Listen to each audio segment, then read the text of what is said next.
what I found as a second point quite interesting is that I came to know that there were several Armenian families living in nowadays Armenia, which are still fluent in Turkish in spite of their expel from Anatolia during the Armenian genocide in 1915, roughly 100 years ago. Next year we're going to have the anniversary. And the interesting question in this regard for me was actually to see like what influence multilingualism had on how they reconstruct their memory of the Ottoman Empire, the memory of the expel, and their own role in Cilicia. And in that regard, it was very interesting for me to see that Armenian Cilicians living in that region were very well integrated in a different network of both Muslim and Christian families that even Turkophony as in the sense of a monolithic Turkish monolingualism was quite widespread, in particular outside the Armenian religious center of Kozansis. So the family which was subject to my research, of course, had different ties, different ramifications in different parts of the region. And what was very interesting to see is that while the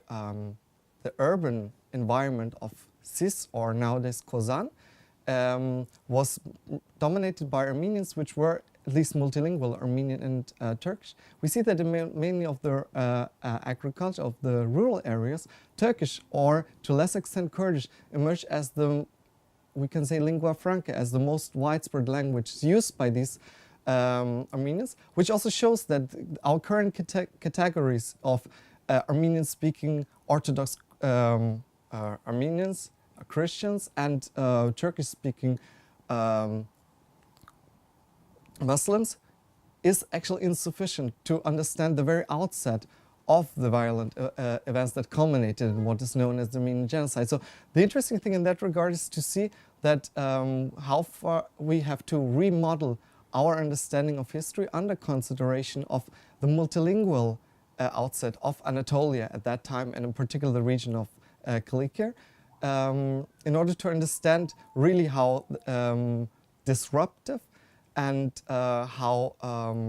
devastating changes took place in the time of the national movement,